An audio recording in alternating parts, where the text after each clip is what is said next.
উচ্চতর গণিতের প্রথম অধ্যায় সেট অফ ফাংশনের গত ভিডিওতে আমরা 3টি সেট সংক্রান্ত একটি বাস্তব সমস্যার প্রথম পর্বে দেখেছিলাম কিভাবে আমি সেই 3টি ধাপ, যে 3টি ধাপের মাধ্যমে আমি কোনো সমস্যাকে সমাধান করার পথে অগ্রসর হব, সেই 3টি ধাপ আমরা দেখিয়েছিলাম ভেঙে ভেঙে যে কিভাবে 3টি ধাপকে বাস্তবায়ন করা যায়।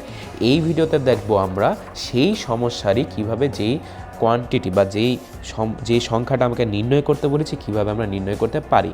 দেখো এখানে সেই আমার ঢাকা বিশ্বে সেই হচ্ছে 30 জন শিক্ষার্থীর মধ্যে 19 জন অর্থনীতি, 17 জন ভূগোল, 11 জন পরিণতি নিয়েছে। তারপর বিভিন্ন ডাটা যে দেওয়া হয়েছে ওই অনুসারে আমি সেটের উপাদানগুলোকে ভাগ করেছি। এখানে এই সংখ্যাটা যে শুধুমাত্র তোমার হচ্ছে জিওগ্রাফি বা ভূগোল এবং পরিণতি নিয়েছে এইরকম সংখ্যা, কিন্তু ইকোনমিক্স নাইনে এরকম সংখ্যা 0, কারণ আমরা দেখেছি যে টোটাল এই দুইটা নিয়েছেই 4 জন, কিন্তু আমার কমন এরিয়া 5 জন আছে, তাহলে এই এলাকায় কেউ থাকবে না আসলে। ঠিক আছে, তাহলে কি দাঁড়ালো, এটা হচ্ছে আমার বিভিন্ন ভেনচিত্রের এলাকার উপাদান সংখ্যাগুলো আমি লিখে ফেলেছি। এখন আমাকে বের করতে বলেছে যে কতজন শিক্ষার্থী 3টি বিষয়ের কোনোটিই নেয়নি, মানে নিয়েছে কয়জন, এটা আমাদের বের করতে হবে। তাহলে দেখো তো আমাদের বের করতে হবে number of E union G union C কত, এটা বের করতে হবে। তাহলে এখানে আমি উপাদান সংখ্যাগুলো আলাদা করে ফেলি। দেখো এখানে আলাদা করাই আছে, আমি সবগুলো সংখ্যা জাস্ট যোগ করে দিই। দেখো কত হয়, 5 + 7 + 5, তারপর এখানে +2 + 5 + 4, শেষ। এই যে হয়ে গেছে আমার। তাহলে এখন যোগ করি, দেখো 5 আর 5 10, 10 আর 7 17। ঠিক আছে, এইটুকু পাইলাম আমি 17।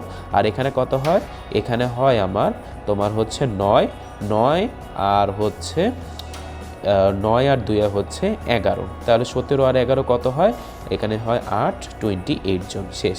এই 28 জন মিনিমাম একটা সাবজেক্ট নিয়েছে। তাহলে সাবজেক্ট নেয়নি কয়জন, দেখো আমার টোটাল স্টুডেন্ট হচ্ছে 30, এর মধ্যে 28 জন কোনো একটা সাবজেক্ট নিয়েছে, বা দুটো নিয়েছে, বা 3টি নিয়েছে। তাহলে কি হলো, তাহলে নেয়নি কে, নেয়নি হচ্ছে দেখো এই নাম্বার অফ ইউ থেকে আমি এই অন্তত একটা সাবজেক্ট নিয়েছে এরকম শিক্ষার্থী যদি আমি বাদ দিই, তাহলে 30 থেকে 28 হচ্ছে বাদ চলে যায়, তাহলে থাকে 2।